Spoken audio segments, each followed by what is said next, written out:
झाल्या आपल्या ह्या उपवासाच्या गोड अशा वड्या. तर आपण तोडून बघूया. बघा एकदम खुसखुशीत अशा छान झालेल्या.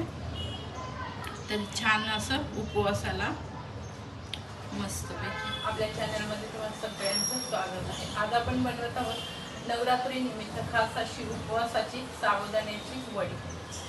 उपवासाच्या चिक्कीचं साहित्य बघूया. हे अर्धा किलो गूळ घेतलेला आहे मी. थोडंसं तूप लावायचं आहे आपल्याला. त्याच्यानंतर खोबऱ्याचा किस आहे, हा 50 ग्रॅम आहे. साबुदाणा आहे 125 ग्रॅम आहे. थोडेसे बदाम, पिस्ता आणि काजू हे आपल्या आवडीनुसार आपण घेऊ शकतो. आणि मग आपल्याला इथं आता वजनी आहे 200 ग्रॅम भाजलेले शेंगदाणे घ्यायचे आहेत.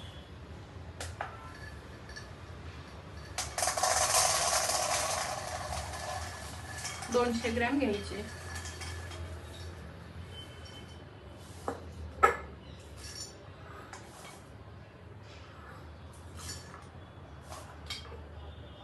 असं थोडंसं कमी जास्त चालू शकतं, असं काही नाही. त्याचे 200 ग्रॅम शेंगदाणे घ्यायचे. आपण शेंगदाणे मी भाजून घेतलेले आहेत. सुरुवातीला आता आपण साबुदाणा भाजून घेऊया. छानसा असा एकदम सुट्टा छान असा साबुदाणा भाजून घ्यायचा, म्हणजे तो फुलला जातो छान आणि त्याच्यानंतर दळला जातो. तर साबुदाणा आपण भाजून घेऊया. आपण भाजून घ्यायचा चांगला असा. बघू शकताय साबुदाणा छान असा फुललाय. पूर्ण फुलला की आपण गॅस बंद करून ठेवायचा. सतत हलवत राहायचं, म्हणजे सगळे साबुदाणे असे फुगले जातात. थोडासा खाऊन बघायचा. असा पूर्ण त्याचा चुरा झाला की समजायचं पूर्ण झालेला आहे आपला साबुदाणा भाजून. आता मी गॅस बंद करते. गॅस बंद करूया आपण. आणि थंड झाला की आपण मिक्सरमध्ये वाटून घ्यायचं. साबुदाणा आपला थंड झालेला आहे. आता आपण मिक्सरला वाटून घेऊया. बारीक पावडर करून घ्यायची मिक्सरला. आणि त्याच्यानंतर चाळून घ्यायचा जर मोठा राहिला तर परत, आणि वाटून घ्यायचं. मिक्सरला लावूया. मिक्सरला आपण साबुदाणा बारीक करून घेतलेला आहे वाटून. आता हा चाळून घ्यायचा आपल्याला. चाळून घ्यायचा म्हणजे एखादा साबुदाणा वगैरे मध्ये अडकत नाही.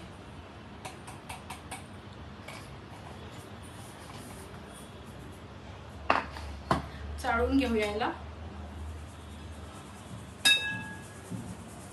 आणि जरी वरचं राहिलेलं हे असं असतं, हे तुम्ही साबुदाण्याची खीर वगैरे करतो त्यामध्ये टाकून द्यायचं.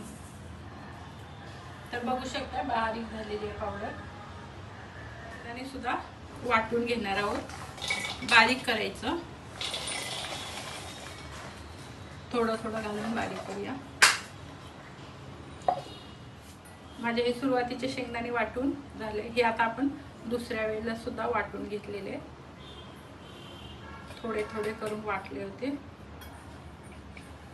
बारीक वाटलेले.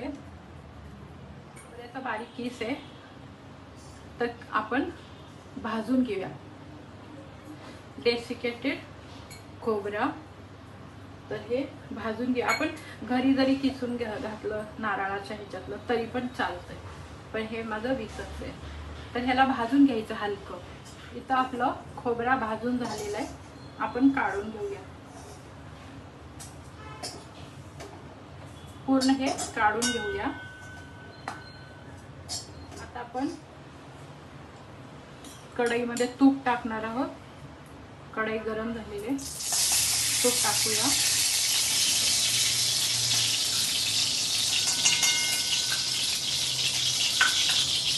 आणि हा गूळ त्याच्यामध्ये टाकूया.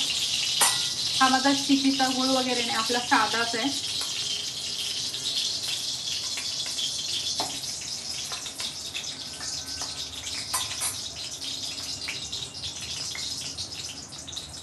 आपण चिक्की करतोय किंवा वडी करायची, तर त्याच्यासाठी पाक करायचा.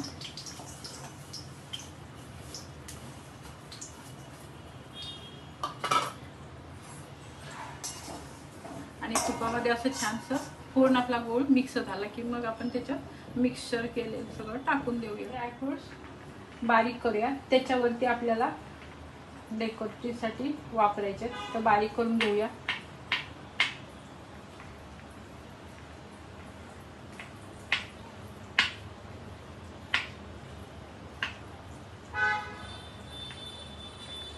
तुम्हाला मिक्सर वापरायचं, मिक्सरवर पण बारीक करून घेऊ शकतो. तर हे पूर्ण बारीक करून घेऊया सगळे. गुळाला उकळी आलेले आहे चांगला. आता आपण त्याच्यामध्ये टाकून घेऊया साबुदाण्याचं पीठ,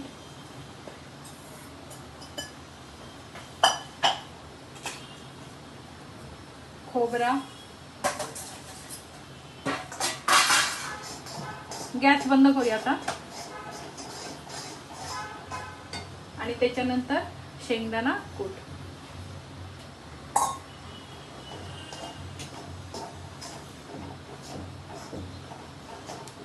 आणि थोडंसं मी मीठ घेतलंय, अगदी किंचित. मी मीठ दाखवायला मग अशी विसरले. गोडाच्या ह्याच्यात टाकलं की कसं एकदम छान चव येते त्याला. मिक्स करून घेऊयात छानसं. ट्रेला तूप लावलेलं आहे, आपण तूप लावायचं छानसं असं, म्हणजे सहज आपल्या वड्या चिक्की हे निघू शकतं. तर आता त्यामध्ये काढून घेऊया.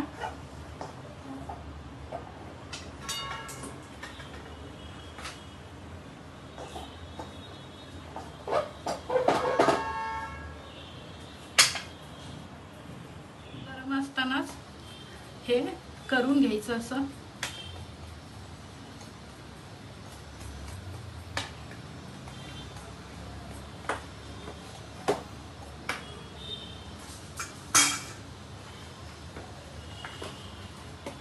मिश्रण गरम आहे.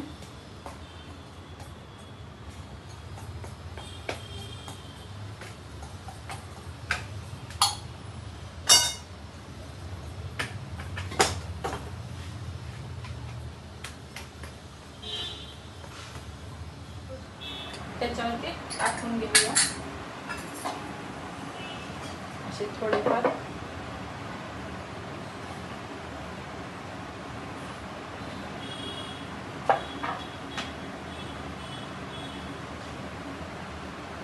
तुम्ही तुमच्या आवडीनुसार आपण टाकून घ्यायचं हवं तेवढं.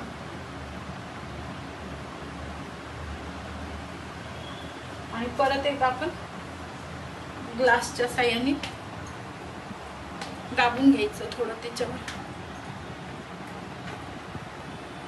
अशी ही उपवासाला खायला छान आहे.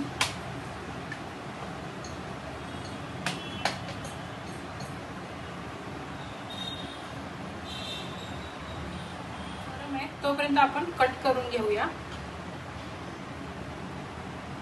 म्हणजे ते वड्या वगैरे चांगल्या पडतील. अशा साईडचं कट करून घेते मी.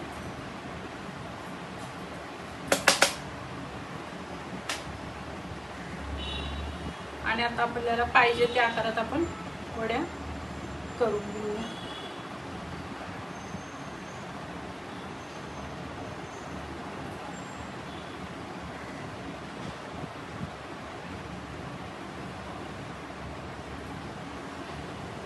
फ्रीज मध्ये वगैरे नाही ठेवायचं,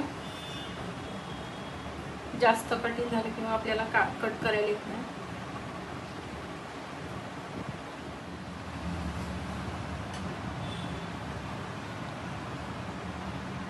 आपल्या सगळ्या मी एवढ्या कट करून घेते आता.